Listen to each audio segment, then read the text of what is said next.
Everyone, स्वागत है आप सभी का एनटीटी की क्लास में। हम पढ़ रहे हैं चाइल्ड साइकोलॉजी का चैप्टर 8, जिसमें हमने लास्ट क्लास में बात करी थी शिक्षा के कार्यों के बारे में, जो मानवीय मूल्यों के प्रति शिक्षा के कार्य होते हैं उनके बारे में। आज हम बात करेंगे राष्ट्रीय जीवन में शिक्षा के कार्य की।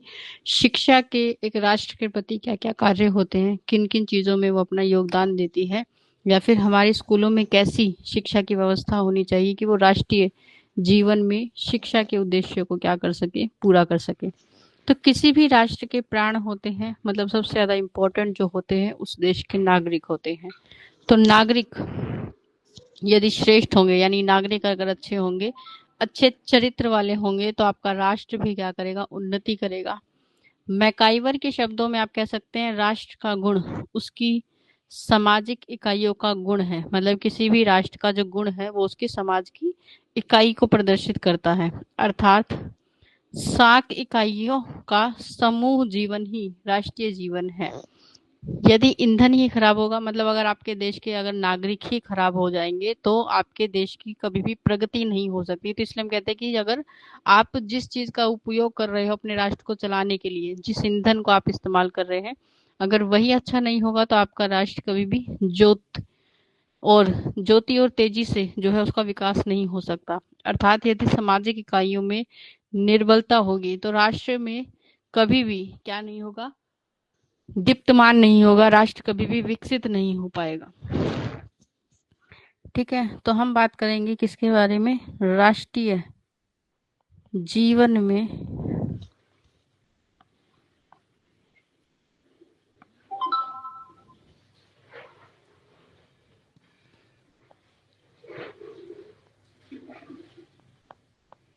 राष्ट्रीय जीवन में शिक्षा के विभिन्न कार्यों में राष्ट्र निर्माण और एकता को बढ़ावा देना। कि राष्ट्रीय जीवन में शिक्षा का पहला कार्य को क्या होता है कि किसी भी राष्ट्र का वो क्या करे, निर्माण करे, और एकता को वो क्या दे, बढ़ावा दे। इसके अलावा आप कहेंगे कि अपने देश को क्या बनाए, आर्थिक और उसका सामाजिक विकास, सामाजिक विकास को गति प्रदान करें, यानी सामाजिक विकास के क्षेत्र में कार्य करें। और तीसरा कार्य, नागरिकों को लोकतांत्रिक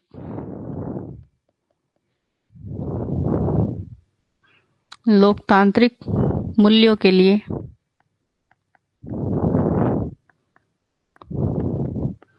तैयार करना।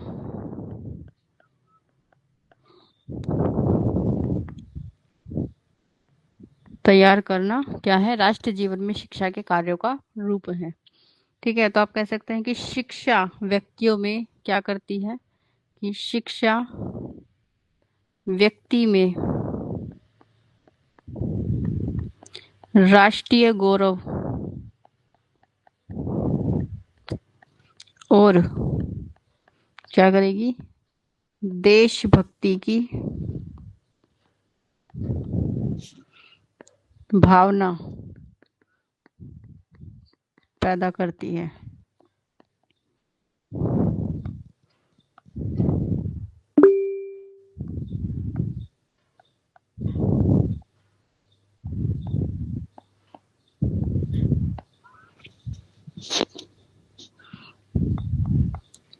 उन्हें राष्ट्र के इतिहास कि हमारे राष्ट्र में पहले कैसी चीजें होती थी उसके बारे में, और आपके राष्ट्र की जो क्या है, संस्कृति से परिचित कराती है, उसके बारे में जानकारी देती है, आपको परिचित कराती है शिक्षा। इसके साथ ही आप कह सकते हैं कि किसी भी नागरिक में आलोचनात्मक सोच और नागरिक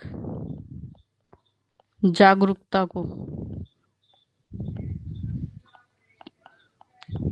जैसे कौशल को विकसित करना, कौशल विकसित करना करके राजनीतिक स्थिरता लेकर आना, राजनीतिक स्थिरता में योगदान करना भी शिक्षा के कार्य हैं। तो ये सभी कार्य क्या है, शिक्षा के किसी भी देश के प्रति होते हैं। और इन कार्यों की जब हम बात करते हैं तो सबसे पहले राष्ट्रीय जीवन में शिक्षा क्या करेगी, शिक्षा आपको निम्नलिखित कार्यों के लिए क्या करती है, प्रेरित करती है। सबसे पहला कार्य क्या है कि नेतृत्व के लिए प्रशिक्षण, कि आपको एक लीडर के रूप में जब अपने देश को चलाने का अवसर मिलेगा तो उस के लिए क्या देती है, आपको प्रशिक्षण देती है, आपको उस चीज के लिए तैयार करती है। तो आपने देखा है कि भारत क्या है, भारत एक लोकतांत्रिक देश है, अर्थात देश के शासन तंत्र में जनता की सहभागिता जो है वो सबसे प्रमुख है। ठीक है, कि आपके देश में जो शिक्षा है वो नागरिकों को अपने अधिकारों और कर्तव्यों के प्रति क्या करेगी, जागरूक करेगी। ठीक है, तो लोकतंत्र तभी सफल होता है जबकि सामाजिक, राजनीतिक और औद्योगिक सांस्कृतिक क्षेत्रों का क्या हो, योग्य हाथों में निरीक्षण हो या फिर योग्य हाथों में उसका नेतृत्व हो। मतलब कि इन जितने भी हमारे ये फील्ड हैं, जैसे समाज है, राजनीति है, औद्योगिक क्षेत्र है, संस्कृति है, वो क्षेत्र ऐसे व्यक्ति के नेतृत्व में होने चाहिए, ऐसे व्यक्ति गाइडेंस में होने चाहिए जो उसको आगे लेकर जाए, उसको बेहतर रूप से क्या करे, विकसित करे। तो अतः शिक्षा का कार्य क्या है, छात्रों को नेतृत्व संबंधी कुशलता प्रदान करना, कि उनको बचपन से ही क्या दी जाए, ऐसी गाइडेंस दी जाए कि वो दूसरों को क्या कर सके, गाइडेंस कर सके। तो जैसे आपको कोई ग्रुप में होमवर्क दिया जाता है, उस ग्रुप में एक लीडर होता है, वो लीडर जो भी डिसीजन लेता है हर एक चीज को विचार करके लेता है। तो ऐसी जो गतिविधियां हैं वो क्या करती है, आपके अंदर ऐसे नेतृत्व को बढ़ावा देती हैं। ठीक है, कि आपके अंदर क्या है कि दूसरों को गाइड करने की क्षमता का जो है विकास होता है, जिससे वे अध्ययन समाप्त करने के पश्चात, मतलब जब उनकी पढ़ाई पूरी हो जाएगी, वो अपने विभिन्न अलग अलग क्षेत्रों में क्या करेंगे, लोगों का नेतृत्व करेंगे, उनको निर्देशन देंगे, गाइडेंस देंगे और उपयुक्त नीतियों का निर्माण करेंगे। मतलब ऐसी नीतियों को लेकर आएंगे जो हर एक क्षेत्र में विकास की तरफ चीजों को लेकर जाए। तो डॉक्टर R.S. मणि के शब्दों में विशेष रूप से इस समय जबकि देश में क्या है, लोकतंत्र है, जीवन का ढंग जो है वो कैसा हो गया है, अच्छे नेतृत्व की जो है बहुत आवश्यकता है, कि जीवन का ढंग जो है वो बहुत ज्यादा पाश्चात्य संस्कृति से देखो प्रभावित है, कि हम विदेशों की चीजों को जो है अपनाने लगे हैं।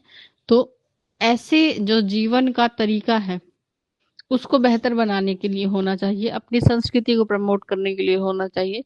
तो सच्चे नेतृत्व के लिए सेवा के भाव की आवश्यकता होती है और इसके लिए अच्छे प्रशिक्षण की आपको क्या होगी, आवश्यकता होगी, कि मतलब हम अपने नागरिक को ऐसा तैयार करें कि वो क्या करेंगे, वो लोकतंत्र में भागीदारी लेंगे, नेतृत्व करेंगे चीजों का, जिससे हम ऐसे लोगों को तैयार कर सकते हैं जो हमें सही दिशा का मार्ग दिखाएंगे। ठीक है, तो आप कह सकते हैं कि लोकतांत्रिक चीजों की जब भी बात होती है, लोकतांत्रिक क्या होनी चाहिए, भागीदारी, जिसमें जनता जो है वो प्रमुख होती है। तो आप कह सकते हैं कि शिक्षा नागरिकों को क्या करती है, अपने अधिकारों और कर्तव्यों के प्रति जागरूक करती है। मतलब आपको ये बता दिए कि आपके अधिकार क्या हैं, उनको कैसे प्राप्त करना चाहिए, क्या सही तरीका है। ठीक है, उसके बारे में आपको बताती है, जिससे क्या होता है, जिससे वे अपनी शासन में सक्रिय और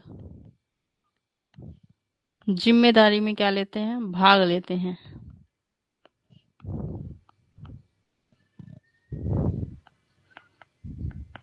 जिम्मेदारी से उसमें भाग ले पाते हैं, मतलब उसका एक हिस्सा बन पाते हैं। जब उनको अपने अधिकारों का पता है तो उनको ये पता है कि कैसे उसको प्राप्त करना है, उसके प्रति मेरे कर्तव्य क्या है, कैसे उनका निर्वहन करना है।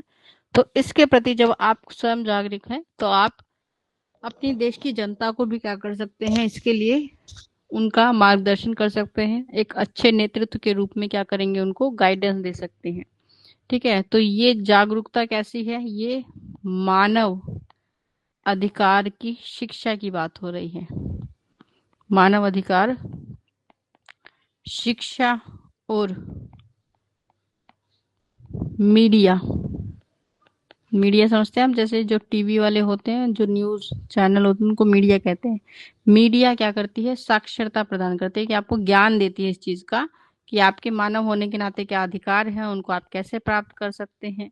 ठीक है, जिससे क्या होगा, शिक्षा आपको इस चीज के लिए तैयार कर रही है।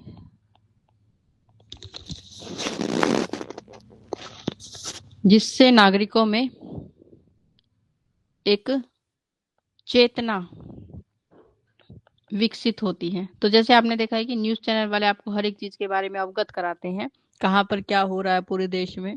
उससे आप अपने अपने विचार जो है रख सकते हैं। ठीक है, जो गलत हो रहा है उसको सही कर सकते हैं। तो ये आपको क्या करा रही है, एक चेतना आपके अंदर विकसित करती है। ठीक है, तो इस चेतना से क्या है, आपकी जीवन के नेतृत्व पर, आपके देश के नेतृत्व पर प्रभाव पड़ता है। ठीक है, ये क्या करती है, आपके अंदर एक समानता और सद्भाव को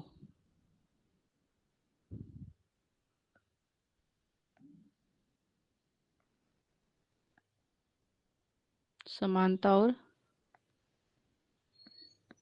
सद्भावना को विकसित करती है। तो हमें पहले से ही क्या करने हैं, ऐसे नागरिकों को तैयार करना है, उनको प्रशिक्षण देना है, ताकि वो क्या कर सके, दूसरे लोगों का नेतृत्व कर सके।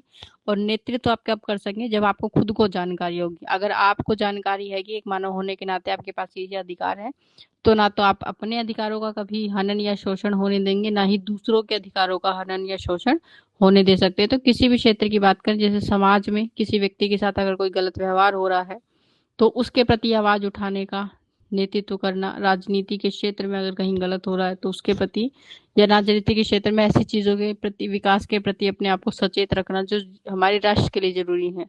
तो ऐसे ही हर एक क्षेत्र में क्या कर सके, हम दूसरे लोगों का मार्गदर्शन कर सके। हमारी शिक्षा ऐसी होनी चाहिए।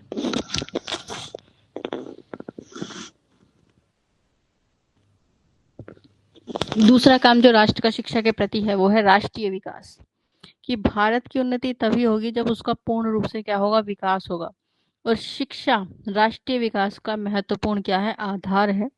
शिक्षा का कार्य देश के प्रत्येक नागरिक को निश्चित स्तर तक क्या करना है, शिक्षित करना है, जिससे कि वह मतदान के द्वारा एक सुयोग्य सरकार का क्या कर सके, निर्वाचन कर सके। और यदि सरकार में निस्वार्थी, प्रेरक और आदर्श व्यक्ति होंगे तो निश्चित रूप से राष्ट्रीय विकास के लिए वो क्या करेंगे, अर्थहीन प्रयास करेंगे।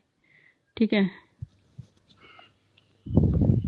तो आप कह सकते हैं कि अगर आप क्या करना चाहते हैं, अपने राष्ट्र का विकास करना चाहते हैं, तो इस राष्ट्र के विकास के लिए क्या है, आपके लिए शिक्षा अनिवार्य है। ठीक है, तो हमें क्या करना चाहिए, हमें अपनी शिक्षा को प्रदान करने, या फिर आप कह सकते हैं कि हमें ग्रहण करने का एक स्तर निर्धारित कर देना चाहिए, फिक्स कर देना चाहिए।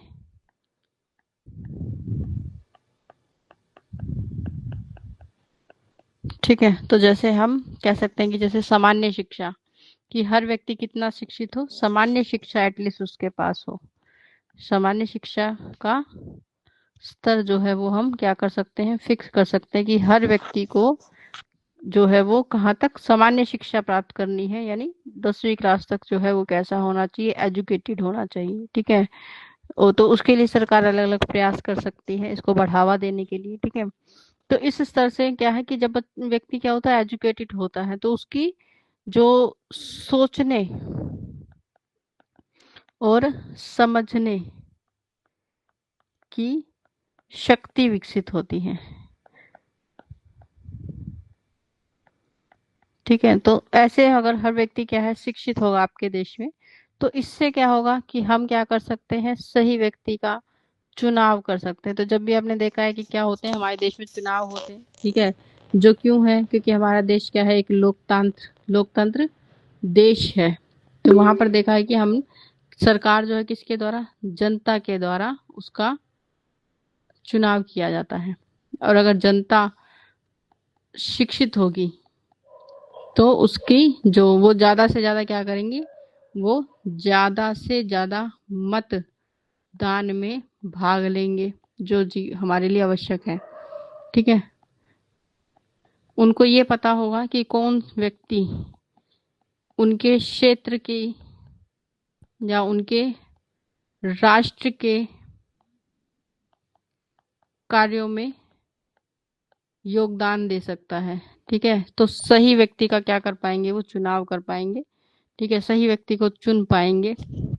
और जब भी वो किसी व्यक्ति को चुनेंगे तो उसमें वो किसी भी प्रकार की धर्म, जाति, क्षेत्र के अधीन होकर, मतलब इसलिए नहीं चुनाव हो रहा है क्योंकि वो आपकी जाति से है, इसलिए नहीं चुनाव हो रहा है क्योंकि वो आपके क्षेत्र का है, के अधीन होकर चुनाव न करें। ठीक है, तो इस चीज के बारे में हमें शिक्षा अवगत कराती है कि इस स्तर से हमें वो ऊंचा उठा देती है। अब आप जब किसी व्यक्ति का चुनाव कर रहे हैं तो आप ये देखेंगे कि व्यक्ति आदर्श व्यक्ति है या नहीं।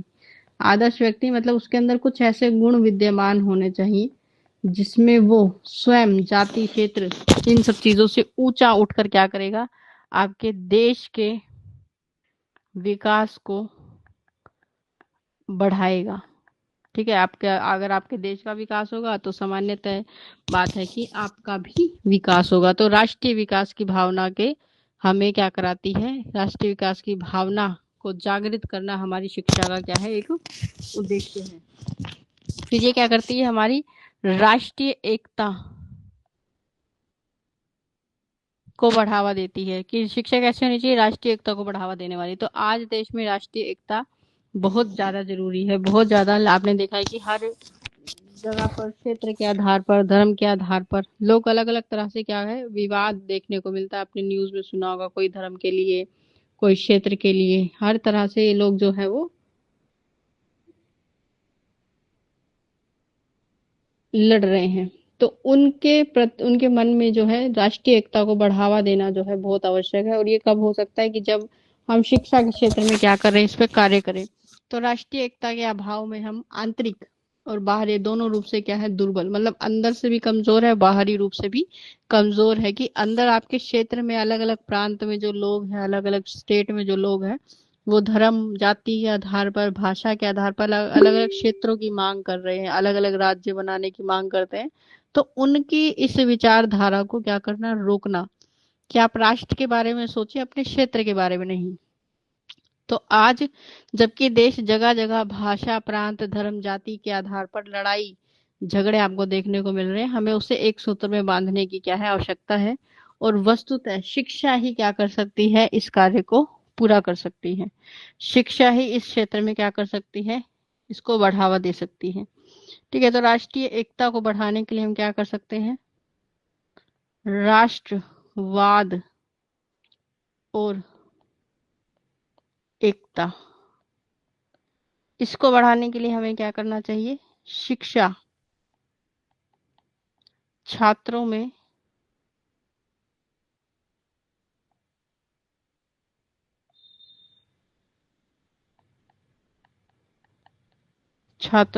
राष्ट्रवाद की भावना विकसित करती है।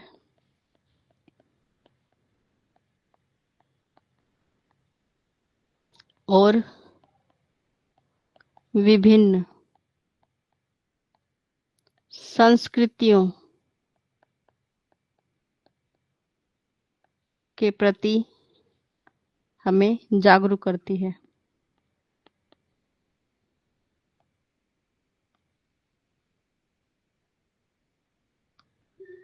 विभिन्न संस्कृतियों के प्रति जागरूक करती है और उसको स्वीकार करने को बढ़ावा देती है। मतलब आपके मन में दूसरी संस्कृति के प्रति प्रेम भाव, सद्भाव को क्या देती है? बढ़ावा देती है, ताकि आप अपनी संस्कृति के अलावा दूसरी संस्कृति को भी क्या कर सकें? अपना सकें। ठीक है। ये क्या करेगी? राष्ट्र के इतिहास की, आपको पता है कि आपको अपने किताबों में पढ़ा है, ठीक है, अलग अलग कहानियों में, कि कैसे कितनी मुश्किल परिस्थितियों के बाद आपको ये स्वतंत्रता जो है वो प्राप्त हुई है। तो राष्ट्र के इतिहास के बारे में और आपको अपनी समृद्ध, कि भारत पहले क्या था? एक समृद्ध देश के रूप में जाना जाता था। तो आपकी जो समृद्ध संस्कृति है उससे क्या कराती है? परिचित कराती है। उसके बारे में आपको बताती है कि कैसे आपका राष्ट्र पहले था, क्या क्या घटनाएं हुई जिसके कारण आज जो स्थिति आपको अपने राष्ट्र में देखने को मिलती है, उसको कैसे हम पहचान सकते हैं। ठीक है। कैसे अपनी समस्याओं को दूर कर सकते हैं, कैसे अपने राष्ट्र को मजबूत बना सकते हैं, इसके लिए शिक्षा ही क्या करती है? आपको तैयार करती है। ठीक है। फिर आपके जो राष्ट्रीय प्रतीक हैं उनके प्रति सम्मान। ठीक है, कि हमारे जो राष्ट्रीय प्रतीक हैं, जैसे आपका राष्ट्रीय ध्वज, उसके प्रति एक अलग ही सम्मान का भाव आपके मन में होना चाहिए। क्योंकि जब आप ही अपने राष्ट्र की चीजों का सम्मान नहीं करेगा तो कोई दूसरा व्यक्ति क्यों करेगा? तो आपका जो राष्ट्रीय ध्वज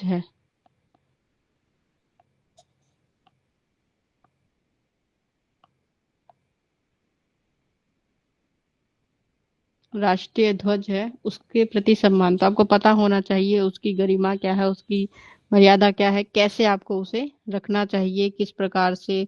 तो इन सब चीजों के प्रति आपको एक नागरिक होने के नाते सचेत रहना है। आपके राष्ट्रगान का सम्मान करना और आपके जो राष्ट्रीय प्रतीक हैं, ठीक है, राष्ट्रीय प्रतीकों के बारे में आपने सुना होगा कि राष्ट्रीय पशु है, राष्ट्रीय फूल है। प्रतीकों के बारे में आपको जानकारी होनी चाहिए, कि कभी अगर आपसे कोई पूछ ले तो आपको ये नहीं है कि आपको पता ही है। तो आप देखेंगे कि आजकल के एजुकेशन में बच्चों को यही नहीं पता होता कि राष्ट्रीय गीत क्या है, राष्ट्रीय गान क्या है। ठीक है। प्रेजेंट में प्रधानमंत्री कौन है उनको ये नहीं पता, ठीक है, राष्ट्रपति कौन है ये नहीं पता। तो इन सब चीजों के बारे में शिक्षा जो है वो प्रदान करना, ताकि हमें अपने राष्ट्र के प्रतीकों के प्रति सम्मान भाव जो है हम उनके अंदर विकसित कर सकें। तो राष्ट्रीय प्रतीकों के बारे में शिक्षित करके हमें क्या करना है? देशभक्ति और राष्ट्रीय गौरव को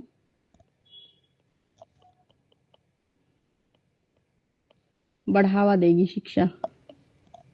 शिक्षा क्या करती है? इसको बढ़ावा देती है, इसको बेहतर बनाती है। तो इससे आप क्या है? राष्ट्र में एक सूत्र में बनते हैं। ठीक है। फिर ये आपके अंदर क्या लेकर आती है? भावनात्मक एकता लेकर आती है। तो शिक्षा का एक कार्य क्या है? क्या व्यक्ति के अंदर भावनात्मक एकता को विकसित करना। तो भावनाओं के आधार पर, जब तो हमारे देश में जाति, भाषा, परंपरा, धर्म, रहन सहन, उसमें आपको बहुत सारी विभिन्नताएं देखने को मिलती है, कि हर थोड़े से क्षेत्र को बदलने के बाद ही आप देखेंगे कि वहाँ की जो संस्कृति है वो बदल जाती है। उसमें बहुत सारी आपको अलग अलग चीजें देखने को मिलती हैं। तो लेकिन प्राय लोगों की जो दृष्टि है वो कैसी है? संकीर्ण होने के कारण दूसरों की तुलना केवल अपनी भाषा, धर्म, रीति रिवाजों और अपने, मतलब लोगों की सोच इतनी ज्यादा छोटी है कि वो क्या करते हैं? दूसरों की संस्कृति को अपनी संस्कृति से कंपेयर करेंगे और ये दिखाएंगे कि हमारी संस्कृति ज्यादा अच्छी है। तो ये सोच जो है वो बहुत ज्यादा छोटी है। आप ये मान के चलिए कि आपके राष्ट्र का ही एक हिस्सा है, तो दूसरों की संस्कृति का भी क्या है? सम्मान हमें करना चाहिए। तो लेकिन इन सब से ऊपर उठकर राष्ट्र की विरासत जो है, कि हमें सबको एकता के सूत्र में बांधना है। और इसके लिए राष्ट्रीय विरासत का यही आदर्श संपूर्ण है कि राष्ट्र में भावनात्मक एकता को विकसित, मतलब भावनाओं के आधार पर आप एक दूसरे से अगर जुड़ेंगे तो इससे भावनात्मक एकता में वृद्धि होती है। तो शिक्षा का महत्व या कार्य राष्ट्रीय जीवन में भावनात्मक एकता को विकसित करना है। मानवता एकता में संदर्भ, जिसके मानवता की एकता में के संदर्भ में पंडित जवाहरलाल नेहरू ये कहते हैं कि जहां कहीं भी मैं जाता हूं वहीं मैं भारत की एकता पर चल देता हूं। न केवल राजनीतिक एकता वरन भावनात्मक एकता पर अपने मन और हृदय की एकता को पृथक की भावना के दमन पर है। ठीक है, कि मतलब मैं जहां कहीं भी जाता हूँ वहां मुझे क्या नजर आता है, भारत नजर आता है। ठीक है, वो ये नहीं कह रहे हैं कि मैं जहां भी जाता हूँ वहां मुझे कोई नया क्षेत्र, कोई नई संस्कृति दिखती है, मैं जहां भी जा रहा हूँ मुझे एक भारत नजर आ रहा है, और वो कैसे सूत्र में बंधा हुआ है, एकता के सूत्र में बंधा हुआ है। ठीक है, तो इससे वो क्या करना चाहते हैं, वो एक तो राजनीतिक एकता को बढ़ावा देना चाहते हैं। ठीक है, और वो कह रहे हैं कि भावना के आधार पर मतलब भावों से क्या जुड़े आप, अपने राष्ट्र से भावनाओं के आधार पर। और ये क्या करता है, ये आपकी मन और हृदय की एकता को बढ़ावा देता है कि आप मन से, हृदय से अपने राष्ट्र के बारे में बात कर रहे हैं। ठीक है, ऐसी मानसिकता को आप बिल्कुल भी बढ़ावा नहीं दे रहे जिसमें आप केवल अपनी संस्कृति का, अपने राज्य का या अपने क्षेत्र के बारे में या अपने क्षेत्र को विकसित करने के बारे में सोचे, या फिर ये कह रहे हैं कि मैं इस क्षेत्र से हूँ जहां पर ऐसी भौतिक संपन्नता या ये है या वो है। ऐसी छोटी छोटी बातों पर अपनी विचारधारा को व्यक्त करना बहुत ही छोटी सोच जो है। तो इस प्रकार से आपको क्या करना है, राजनीतिक एकता को बढ़ावा देना है। और इसमें शिक्षा जो है वो क्या कर सकती है, महत्वपूर्ण कार्य कर सकती है। लोगों को, बच्चों को जाति, धर्म, परंपरा और धर्म, रहन सहन के आधार पर हम क्या करते हैं, उन्हें हर एक संस्कृति का सम्मान करने का जो है उन्हें सिखाने का प्रयास करते हैं, ताकि वो इस प्रकार की भावनाओं या फिर संकीर्ण सोच में ना पड़े। मतलब छोटी सोच जो है उसको त्यागें और एक अच्छी विचारधारा के साथ अपनी राष्ट्रीय विरासत को जो है एकता के सूत्र में बांधने का क्या करेंगे, प्रयास करेंगे। क्योंकि वो आने वाले समय में क्या बनने वाले, हमारे देश के नागरिक बनने वाले हैं। फिर राष्ट्रीय शिक्षा का जीवन में हमारे कार्य एक राष्ट्रीय अनुशासन को लेकर आना है। तो अंग्रेजों ने अपने देश को स्वतंत्र कराने के लिए, हमारे लिए अंग्रेजों से अपने देश को स्वतंत्र कराना हमारे लिए गौरव की बात है, किंतु उससे भी अधिक कष्टमय कार्य क्या है कि स्वतंत्रता को बनाए रखना। ठीक है, और आज हम देखते हैं कि देश में अपने अधिकारियों की आपाधापी, हड़ताल, घेराव, तालाबंदी, तोड़फोड़, प्रदर्शन आदि की बहुत भरमार आपको देखने को, मतलब हम अपने ही देश में क्या कर रहे हैं, ऐसे कार्य कर रहे हैं। तो यह एक प्रकार की क्या है, राष्ट्रीय अनुशासन का अभाव है। इससे राष्ट्रीय एकता में क्या आती है, बाधा आती है। तो आज शिक्षा का कार्य छात्रों को राष्ट्रीय अनुशासन का पाठ पढ़ाना है, जिससे कि बड़े होकर वो राष्ट्रीय एकता को क्या कर सके, स्थिर बनाकर रख सके। ठीक है, तो आप ये देखेंगे कि जब भी हम बात करते हैं राष्ट्रीय अनुशासन, तो इसको क्या करना है, हमें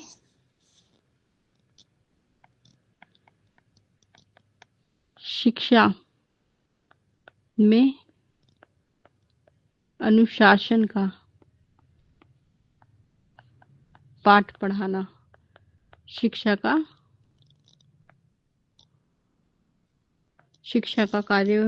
के कार्यों में से एक आप कह सकते हैं। ठीक है, तो जैसे जब हम राष्ट्र की बात करते हैं, अपने देश की बात करते हैं, ठीक है, तो जब आप क्या कर रहे हैं, मान लीजिए आप अपने अधिकारों के लिए किसी सामाजिक स्थल का घेराव कर रहे हैं, तालाबंदी, किसी चीज को आपने बंद कर दिया, वहां फैक्ट्री, जैसे कि फैक्ट्री है या कोई अन्य कार्यस्थल है, आपने उसे ताला लगा दिया, या फिर आप क्या कर रहे हैं, वहां पर तोड़ फोड़ कर रहे हैं।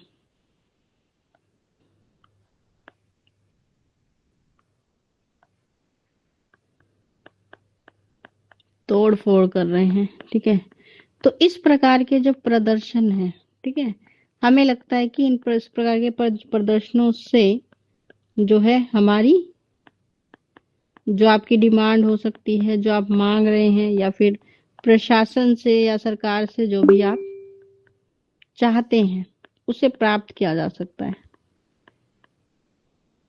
ठीक है, तो ऐसे प्रदर्शन से क्या होता है, सबसे ज्यादा नुकसान किसको हो रहा है, राष्ट्र को होता है। राष्ट्र को क्या होता है इससे नुकसान।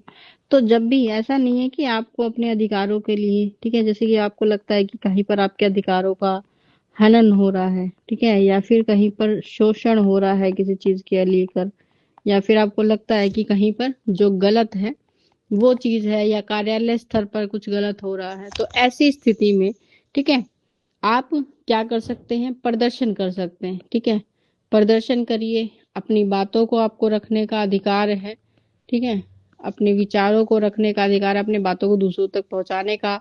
लिखित रूप में आप क्या कर सकते हैं, कोई जो पत्र है वो लिखकर, या फिर हम क्या कहते हैं, लिखित ज्ञापन सौंपना, कि जो भी समस्या है आपसे, उससे संबंधित जिस भी व्यक्ति से आप बात करना चाहते हैं, उस व्यक्ति को उस बारे में लिखकर हमने बता दिया। ठीक है, तो इससे आपके क्या होता है कि आपकी जो बात है वो भी सामने वाले व्यक्ति तक पहुंच जाती है, जो आपकी आवश्यकता है शायद उसको हम आसानी से पूरा कर पाएंगे, जो सही चीज है उसके लिए सही डिसीजन ले पाएंगे। लेकिन जब आप ऐसी कोई भी कार्य करते हैं, जैसे कि आपने हड़ताल करी या फिर तालाबंदी करी, तोड़फोड़ प्रदर्शन किया, तो इससे सबसे ज्यादा नुकसान आपको आपके देश के लिए होता है। ठीक है, तो हमारी जो आंतरिक, मतलब हमारी भीतरी जो सुरक्षा है वो कैसे होने लगती है, वो प्रभावित होने लगती है। तो आप ये नहीं देखते कि उससे किसी व्यक्ति को, किसी संस्था को या किसी कार्यस्थल को नुकसान होने वाला है। आप केवल अपने आधार पर चीजों को क्या कर रहे हैं, जज कर रहे हैं। ठीक है, तो जो हमारी आंतरिक सुरक्षा है उसको बनाए रखना भी क्या है, हमारे लिए उतना ही जरूरी है। और इस सुरक्षा को बनाने के लिए हमें क्या करना होगा, सबसे पहले स्वयं पर नियंत्रण करना सीखना होगा। और शिक्षा हमें क्या करती है, इस चीज के लिए अवसर प्रदान करते हैं कि हमें अनुशासन को सीखना होगा। ठीक है, हमें ये पता होना चाहिए कि कैसे हमें अपनी बात को जो है रखना है, क्या सही माध्यम है, क्या सही तरीका है, उसका उपयोग हमें करना है। तो इससे राष्ट्रीय अनुशासन भी, मतलब आपके राष्ट्र में संतुलन भी बना रहेगा, और हमें आंतरिक रूप से एक दूसरे से लड़ने की बिल्कुल भी आवश्यकता नहीं है। ठीक है, तो इससे क्या होता है कि जब आंतरिक रूप से आप क्या कर रहे हैं, लड़ रहे हैं, तो इसका फायदा बाहरी लोग उठाते हैं। ठीक है, कि आपके देश में अगर आंतरिक रूप से शांति नहीं है, तो इससे क्या है, बाहरी लोग जो क्या करेंगे, क्योंकि जब आप आंतरिक शांति को बनाने का प्रयास करेंगे तो बाहरी रूप से आप पर कोई अटैक कर सकता है या कोई अन्य प्रकार की समस्या आ सकती है। तो इसके लिए आपको अपनी राष्ट्रीय एकता को स्थिर रखने की बहुत जरूरत है, और इसके लिए राष्ट्रीय अनुशासन जो है हमें बच्चों को सिखाना चाहिए। फिर हम बात करते हैं नैतिकता का प्रशिक्षण, कि राष्ट्रीय शिक्षा में शिक्षा का एक काम क्या है कि वो क्या करे, व्यक्ति में या बच्चों में नैतिकता का प्रशिक्षण करे, नैतिकता के लिए उन्हें तैयार करे। तो चार्ल्स ब्रूक्स, ये एक व्यक्ति हैं, उनके अनुसार वे सभी गुण जो हम चाहते हैं कि किसी मनुष्य के आचरण में होने चाहिए नियमित रूप से, इन गुणों से वो क्या हो, युक्त हो। ठीक है, तो इसी को हम कहते हैं कि वो क्या है, बहुमूल्य संपत्ति के समान है। अतः शिक्षा का एक प्रमुख कार्य क्या है, लोगों के अंदर नैतिक रूप से उन्हें क्या करना, प्रशिक्षित करना, नैतिक रूप से उनके अंदर उन गुणों को विकसित करना शिक्षा का कार्य है। तो आप कह सकते हैं कि जो शिक्षा है, शिक्षा क्या करेगी, नैतिक और आचारिक, आचारिक मतलब आचरण के रूप में आचारिक मूल्यों की स्थापना करेगी, स्थापना करती है, बच्चों को ये बताती है कि नैतिक मूल्य क्या होते हैं, कैसे हमें अपनी चीजों का आचरण करना चाहिए। तो नैतिक मूल्यों को लिए प्रति वो क्या करती है, उसको तैयार करती है, जो व्यक्तिगत आचरण और सामाजिक मानदंडों को निर्देशित करती है।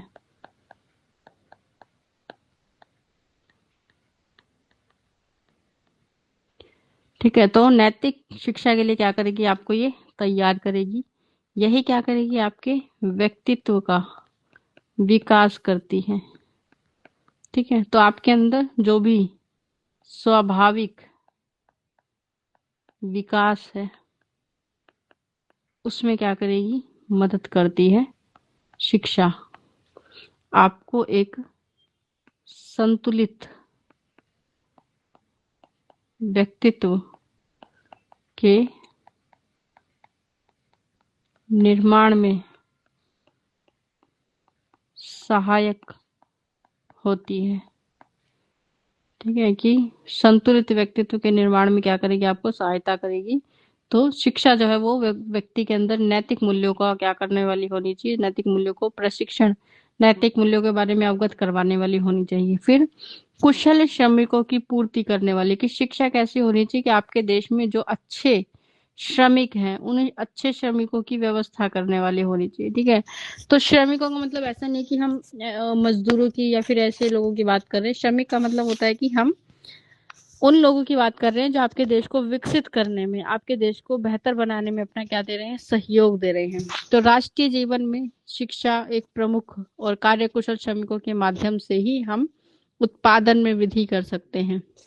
ठीक है, कि अगर आपके पास क्या है, आपके जो नागरिक है अगर उन्हें व्यवहारिक ज्ञान है किसी भी चीज का, ठीक है, तो हम क्या कर सकते हैं, उत्पादन में वृद्धि कर सकते हैं, अपने उत्पादन को बेहतर बना सकते हैं। उत्पादन में वृद्धि के फलस्वरूप राष्ट्रीय संपत्ति में भी बढ़ावा होता है। ठीक है, कि आपका अगर उत्पादन अच्छा है तो आपकी राष्ट्रीय संपत्ति बढ़ेगी।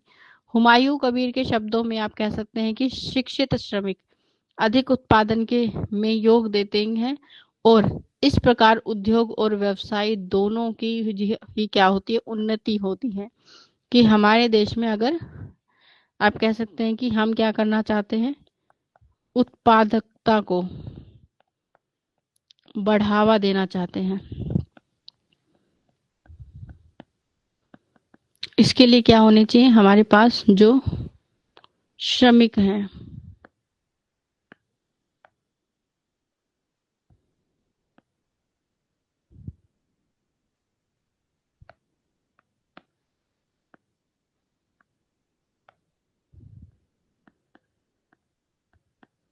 श्रमिक कैसे होने चाहिए, शिक्षित कर होने चाहिए। ठीक है, तो किसी भी क्षेत्र की आप बात कर सकते हैं। ठीक है, चाहे आप क्या करते हो, व्यापार करते हो, चाहे आप कृषि के क्षेत्र की बात करें, ठीक है, चाहे आप क्या कर सकते हैं किसी अन्य क्षेत्र में जैसे औद्योगिक क्षेत्र की बात कर रहे हैं। ठीक है, तो हर क्षेत्र में अगर व्यक्ति कैसा है, शिक्षित है, तो क्या कर पाएगा, ज्यादा उत्पादन जो है वो क्या कर पाएगा, उत्पादक को बढ़ावा देने में सहायता करेगा। ठीक है, तो मतलब वो ऐसे अवसरों को खोजेगा, ठीक है, वो ऐसी चीजों को लेकर आएगा जो क्या करेगी, कम समय में अच्छी चीजों की, जो हर एक चीज की, चाहे आप व्यापार कर रहे हैं, जैसे आप फैक्ट्री में किसी चीज को अगर बना रहे हैं तो उसकी क्वालिटी कैसे बेहतर हो सकती है। तो शिक्षित लोग जो है हमें अच्छी गुणों से युक्त चीजों का जो है निर्माण करने में क्या करेंगे, सहयोग करेंगे, जो हमारी राष्ट्रीय कुशलता को बढ़ावा देते हैं। तो जैसे आप देखते हैं कि अगर आपके क्षेत्र में, आपके देश में किसी चीज का उत्पादन बहुत अच्छा है, ठीक है, तो वो उत्पादन अगर इतना अधिक है कि आप अपने देश को तो उसका उत्पादन दे पा रहे हैं, लेकिन उससे भी अधिक आप क्या कर पा रहे हैं, दूसरों को भी उपलब्ध करा रहे हैं, तो अन्य जो देश हैं वो क्या करते हैं, आपके देश में निवेश करते हैं। ठीक है, कि वो क्या करेंगे, आकर आपके देश से उस चीज को क्या करेंगे, खरीदेंगे, और खरीदेंगे तो क्या होगा, इससे आपके देश की संपत्ति में वृद्धि होती है। आपका देश जो है वो आर्थिक रूप से मजबूत बनता है। ठीक है, और आर्थिक मजबूती का मतलब क्या है कि आप हर स्तर पर बेहतर होते जाएंगे। आप लोगों के जीवन स्तर को सुधार सकते हैं, शिक्षा के क्षेत्र को सुधार सकते हैं, हर क्षेत्र में वृद्धि करने में क्या करता है, ये सहयोग करेगा। तो कुशल श्रमिकों की जो है उसकी व्यवस्था करना हमारी शिक्षा का उद्देश्य होता है।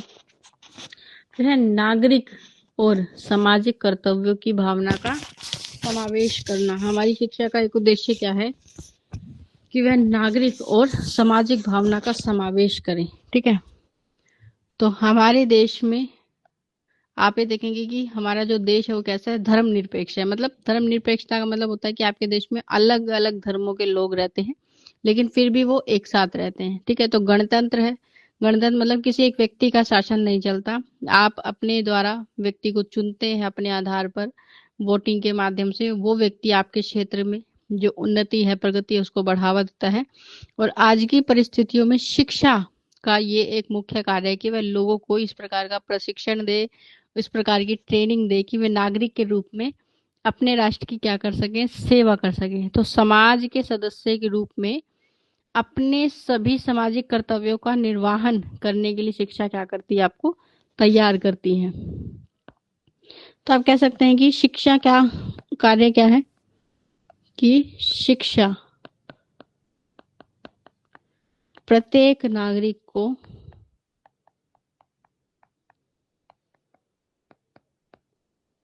अपने देश के लिए जो भी उसकी क्या है जिम्मेदारी है, उनसे क्या कराता है, अवगत कराता है, उसके बारे में उन्हें बताता है। ठीक है, समाज में एक सदस्य के रूप में आपको आपके कर्तव्यों को समझाती है शिक्षा। आपको बताती है कि समाज में एक व्यक्ति के रूप में आपका समाज के प्रति क्या कर्तव्य है, तो उसके बारे में क्या करती है, आपको समझाती है, आपको उससे अवगत कराती है। तो आप कह सकते हैं कि आप क्या कर पाते हैं, एक सामाजिक भावना को, सामाजिक समावेश को क्या करती है, बढ़ावा देती है। ठीक है, तो शिक्षा आपको इस चीज के लिए क्या करती है, तैयार करती है। फिर है सामाजिक कुशलता की उन्नति, कि शिक्षा आपको सामाजिक कुशलता में क्या करती है, उन्नति देती है। तो वागले वागले एक व्यक्ति हैं जो ये कहते हैं कि उनके अनुसार दृष्टि से कुशल व्यक्ति वह है जो राष्ट्र पर भार स्वरूप न होकर दूसरों के कार्यों में हस्तक्षेप न करे, न समाज की उन्नति में यथाशक्ति क्या दे, अपना योगदान दे। ठीक है, मतलब वागले कहते हैं कि जब भी आप क्या है राष्ट्र के प्रति योगदान देना चाहते हैं तो उसमें क्या है, आपको क्या करना है, आपको अपना कार्य सही व समय पर पूरा करना है। ठीक है, कभी भी दूसरों के कार्यों में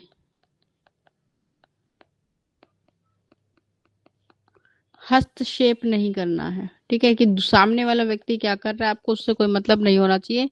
आप अपने अनुसार आपको जो कार्य मिला है या आप जिस कार्य के लिए वहां पर हैं अपने कार्य को पूरा करें। ऐसा करके भी आप क्या कर सकते हैं, करके आप अपने देश की सामाजिक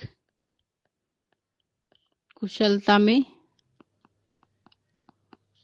उन्नति लेकर आते हैं।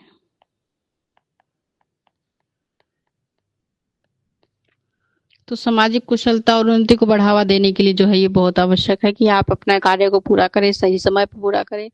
और इस प्रकार शिक्षा का कार्य क्या है कि छात्र को उन उद्योगों में कुशल बनाना या बनाने के लिए तैयार करना जो न केवल उनके लिए बल्कि समाज के लिए भी क्या है उपयोगी है। तो आपको हर एक तरह के व्यवहारिक ज्ञान की प्रदान करने की यहाँ पे बात की जा रही है कि हर तरह का जो चीजें आपको सिखाई जाए। जैसे आपके देश में बहुत सारे ऐसे लघु उद्योग होते हैं जो पहले होते थे और अब धीरे धीरे क्या है ये बंद हो रहे हैं क्योंकि हम मशीनीकरण को ज्यादा प्रभाव बढ़ावा देते हैं। तो उसके लिए भी हम क्या करें, कार्य करें, बच्चों को उन चीज के बारे में अवगत कराएं तो हम उसको भी जो है बनाए रख सकते हैं। और ये क्या करती है, हमें एक व्यवहारिक कुशलता देती है। ठीक है, तो हर चीज में, हर उद्योग में, हर व्यापार की समझ जो है आपके अंदर विकसित करने में क्या करता है, ये सहयोग करता है। तो अपने स्तर पर अपने कार्य को सही प्रकार से करने से आप अपनी सामाजिक कुशलता में क्या कर सकते हैं, योगदान दे सकते हैं। फिर हमेशा अपने राष्ट्रीय हित को प्राथमिकता देनी है कि शिक्षा का एक कार्य क्या है, महत्वपूर्ण कार्य भी आप कह सकते हैं कि वो आपको इस चीज के लिए तैयार करें कि आप जब भी जिस भी स्टेज पर, जिस भी जगह पर है, वहां पर जो भी आप काम कर रहे हैं वो करने से पहले आपके मन में एक बार ये विचार अवश्य आना चाहिए कि इस कार्य से आपके देश को क्या लाभ होने वाला है। ठीक है, ना कि आप ये विचार करें कि इस कार्य से आपको क्या लाभ होगा या आपके क्षेत्र को क्या लाभ होगा। तो वैसी छोटी जो सोच है उसको मुक्त करना और आज आप देख रहे हैं कि हर व्यक्ति किस चीज में फंसा हुआ है, भौतिक चकाचौंध में, कि हर व्यक्ति चाहता है कि मेरे पास सारी सुख सुविधाएं होनी चाहिए, मेरे पास बहुत सारा धन होना चाहिए, अर्थव्यवस्था में मैं सबसे आगे बनूं। स्वार्थी बनते जा रहे हैं हम। तो अपने प्राय सभी कार्य अपनी भलाई और स्वार्थ के लिए पूरे ना करें। मतलब जब भी कोई काम कर रहे हैं आप इसलिए पूरा ना करें क्योंकि इससे आपको लाभ होने वाला है, क्योंकि इससे आपको बेनिफिट होने वाला है, आपके क्षेत्र को फायदा होने वाला है, आपके परिवार को फायदा होने वाला है, बल्कि आप वो काम इसलिए करें ताकि इससे फायदा किसका होगा, आपके देश को होगा। तो चाहे उनके कारण राष्ट्र और समाज जो है वो कैसे हो जाते हैं, नीचे गिर जाते हैं। तो शिक्षा के द्वारा हम मनोवृत्ति को क्या करना चाहते हैं, बदलना चाहते हैं। मतलब व्यक्ति के मन में जो ये स्वार्थ की भावना है उसको बदलना हमारी शिक्षा का एक कार्य है।